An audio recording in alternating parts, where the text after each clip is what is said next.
उन्होंने ये कहा कि we made sure that when the people on the other side are going through that namaz prayer in the terrorist camp, we said this time we'll not touch because सबका मालिक एक है। Field marshal जो है उसने religion को weaponise किया है और दूसरी साइड में वो रिलीजन को प्रोटेक्ट कर रहे हैं। तो इंडिया आर्मी में जोश है, उनका जो एक अपना तिरंगा है वो अपनी भारत माँ कहते हैं, इंडिया जिंदाबाद, मतलब वो इस तरह के वर्ड, वो एक उनका अपना जोश आता है।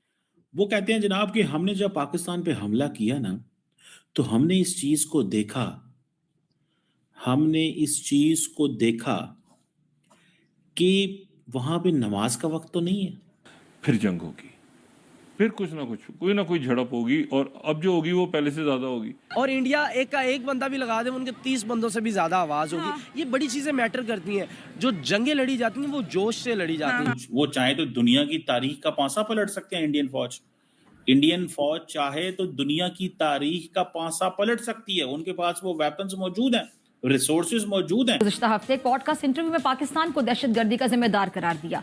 भिखारी की कोई इज्जत होती है क्या? हमने अपने मादरे वतन को भिखारी नहीं बना दिया?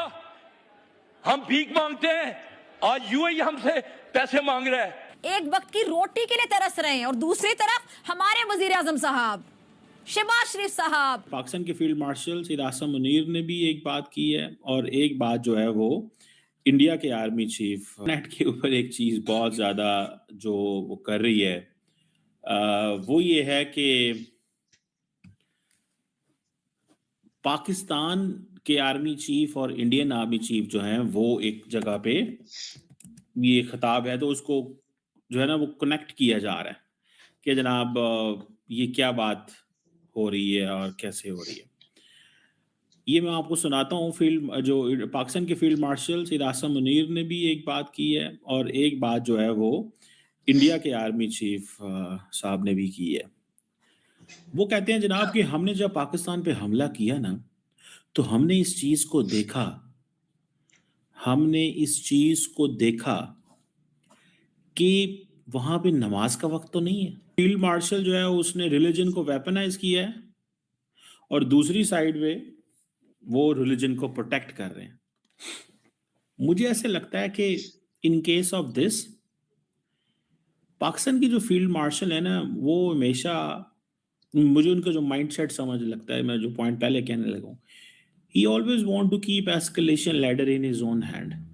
वो जो एस्केलेशन लैडर है, चीजें कैसे एस्केलेट करेंगी वो इसको कंट्रोल कर वो रखना चाहते हैं। और मेरा ख्याल है जो इंडिया के साथ इवेंट्स हुए हैं अभी तक उसमें उन्होंने रखा भी है। मैं सब इसको इससे ज्यादा मैं एक्सप्लेन नहीं करना चाहता इस टॉपिक को, बस इतना ही रखना चाहता हूँ। लेकिन मैं चाहता हूँ कि इंडियन आर्मी चीफ का पहले मैं सुनाऊँ आपको स्टेटमेंट एंड देन फिर आपको पाकिस्तानी आर्मी चीफ का भी सुनाते हैं। ये कभी भी नहीं हो सकता कि वो जिसे कहते हैं ना ये सिनेरियो जो है वो कभी भी हमारे सामने ऐसा नहीं आ सकता कि पाकिस्तान और इंडिया जो है वो इकट्ठे हो जाए। ये सिनेरियो कभी भी नहीं आ सकता। नेवर एवर, नेवर एवर ये सिनेरियो कभी भी नहीं आ सकता।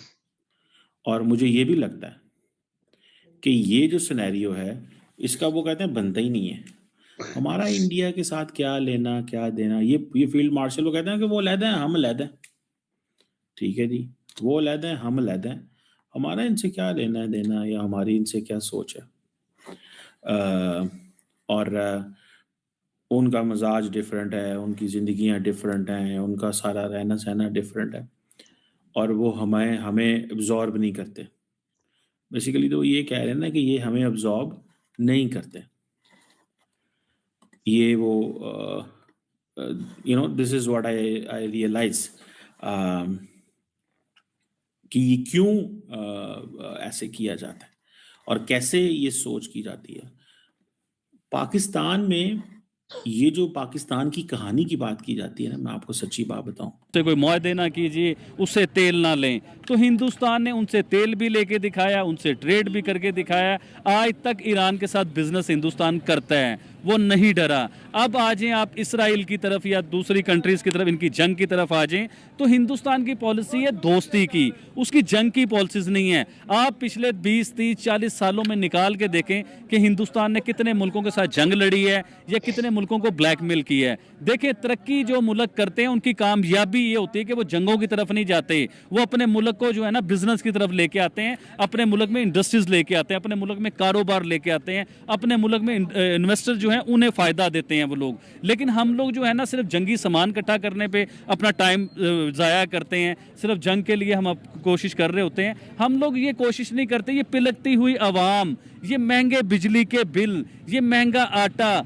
ये महंगे राशन, हम लोग इसके ऊपर काम नहीं करते। हम करते हैं काम एटम बम के ऊपर, हम काम करते हैं यूनाइटेड नेशन में जाके जी हमने कश्मीर के मुद्दे को उठाना है। हम उधर जाके यूनाइटेड नेशन में अगर ये मुद्दा उठाएं, पूरी दुनिया के 200-250 से ज़्यादा मुल्क के वज़ीर आज़म उन जगहों पे मौजूद हैं, तो उधर जाके हम अगर ये मुद्दा उठाएं कि पाकिस्तान में बिजली की शॉर्टेज है, पाकिस्तान में आटे की शॉर्टेज है, पाकिस्तान तरक्की नहीं कर पा रहा है, पाकिस्तान इकोनॉमी वाइज ज़मीन पे आ चुका हुआ है, हम उधर जाके कश्मीर की बात करते हैं। हिंदुस्तान उधर जाके बात करता है इकोनॉमी की बात करता है, हिंदुस्तान उधर जाके बात करता है चांद पे जाने की बातें करता है, हिंदुस्तान उधर खड़ा होकर बात करता है आईटी की बात करता है, हिंदुस्तान बात करता है हमने अपने लोगों को कहां से कहां पहुंचा दिया, हिंदुस्तान ये बात करता है। हिंदुस्तान बात ये करता है कि हम 5वीं बड़ी इकोनॉमी है, हमने 3री बड़ी इकोनॉमी कैसे बनना है, वो यूनाइटेड नेशन में जाके ये बात करता है। हमारे ज़हन में आप पिछले 5-6 टूर आप पाकिस्तान के निकालें यूनाइटेड नेशन के, जो हमारे वज़ीर आज़म यूनाइटेड नेशन में गए उन्होंने क्या किया, चाहे वो इमरान खान हो,